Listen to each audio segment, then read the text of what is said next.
Iselian Gaming.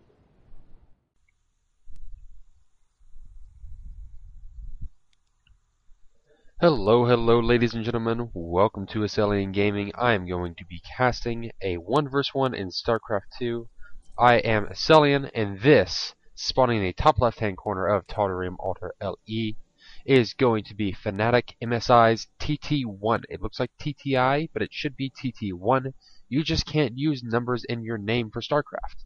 So he did the TT, maybe it's a lowercase L, maybe it's a capital I, I'm not sure, but it's supposed to be a 1. I will call him TT1, and the bottom left-hand corner is the manor bear of the StarCraft community, Liquid Sheth. A little bit about these players. Liquid Sheth, I called him the manor bear. He's known to be exceptionally nice. He actually streams, not fairly commonly at the moment, and is 10-pooling his opponent. Wow, this is a little unprecedented. Sheth, known for being exceptionally nice, and yet he, as a result of that, he often expresses guilt when he cheeses. I mean, if this wasn't part of an official Liquid Sheth replay pack that he pointed me to, well, he pointed the community to, I would be wondering, like, if this is really Sheth. He doesn't like to cheese, and 10 pool isn't really cheesing.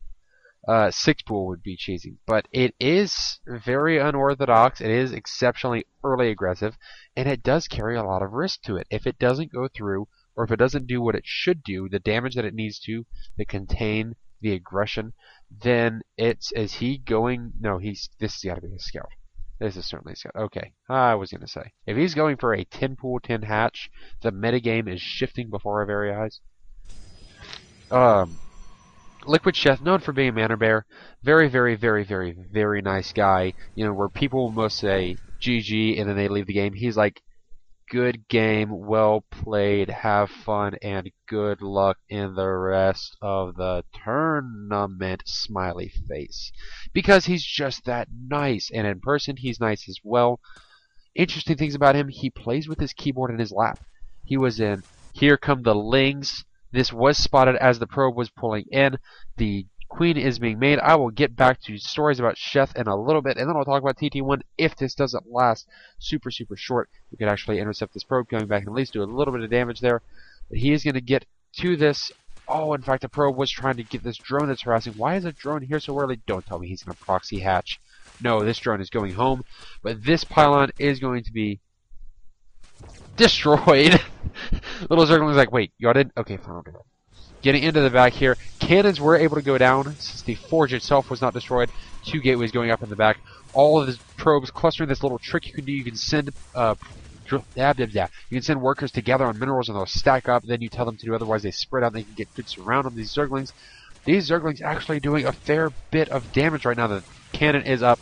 This attack will be repelled. 3 Zerglings going to come out and save their lives. Probably going to go to work on this forge.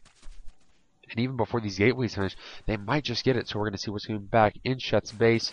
He is just droning up. He is droning like a madman and expanding. So this really was just for that early aggression, just to really freak out his opponent and to prevent this fast expand, which can be very crucial. I actually like that idea. I've had problems as Zerg. It's like, well, you know that your opponent is going to be going to base very quickly. Like Protoss and Terran are going to go to base because they can. They can wall off this area right here very easily. Does get that forge. Sheth says, well, I'm going to make it to where he can't. I'm going to get to where I can be a base up, and he'll only be on 1. Looking, he did get 5 workers killed. And he is getting into here, getting more crucial scouting information, seeing no gas down yet, which means that just zealots are on the way. A cybernetics core could be as well. He didn't spot that, but he doesn't need to. Now he's just heading home. Probably perk this overlord right here. Though it's not very traditional for Sheth, I do like the play. I'm just going to come out and say it. I like it. Going back into a little bit more talk about these players as the second queen comes out. We'll deposit that creep tumor right there. Maybe not. It'll just make me look bad, Sheth. That's fine. TT1 does go for a expand right after. He knows that while my opponent's trying to keep me on 1 base, if I can expand behind this, if I can still keep my economy going, then maybe I'll have something. Maybe I can swing this back in my favor. Sheth, going back to these players, known for his macro style play. known for enjoying the macro sense, not so much the micro. Probably one of the reasons he plays Zerg, a very macro-oriented race. 4 Zealots marching up in here as the second queen does arrive. I don't think these 4 Zealots will be able to do much of anything. They'll try to get us around and get this queen down, but a little bit of micro pulling it away. Come on, Sheth. No, these Zerglings are going to do what they need to. Force the wall, force the retreat. Some good little dance back and forth micro by TT1. Not letting his Zealots get completely surrounded, getting a few more kills, doing just what damage he can. This has allowed him to go back, lay down that forge again, along with the Cybercore, and begin getting that wall in there. Might be a little bit... You might be able to squeeze a Zergling through there. I am not sure.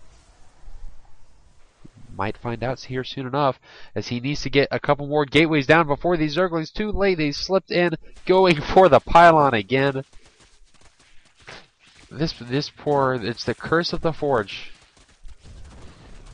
Probes pulled, Zealots on the way, and this constant early aggression, especially with Zergling's speed about to finish up, that's going to be very, very brutal for MSI, as we see the supply is just under 60 to 36, 37. Speed has finished. GG, says MSI, and that's going to be it. So early aggression by Sheth, I wouldn't call it cheese, though 10 pool is certainly, it carries risks, and in fact Sheth was expanding to a third over here with those extra minerals. Had a great economy going, 31 harvesters. Just really early aggression, and sometimes that's all you need to win the game. Not always the most exciting, but certainly what we like to see. I didn't get to talk about these players. I will go through very quick with Grandmasters not out yet, as this is just the beginning of Season 4. Liquid Sheth is ranked 559 Masters, 25 wins, 11 losses. In his division, he's probably top 10. TT1 is 586, 27 wins, 20 losses. Again, he's probably top 10 in his division. TT1 is actually very prominent. Look for him going into MLG Providence, the closing championship MLG for the year. That is taking place, I want to say, November 18th to 20th. Those are the dates that stick out. Google it, MLG Providence. It'll be there. Or go to Liquipedia. And find it there. They've got it. There's this little perpetual electricity just kind of zippy zapping there. I'm going to go right into the next replay. I am in a casting mood. I hope you've enjoyed this game, and I will see you in the next one.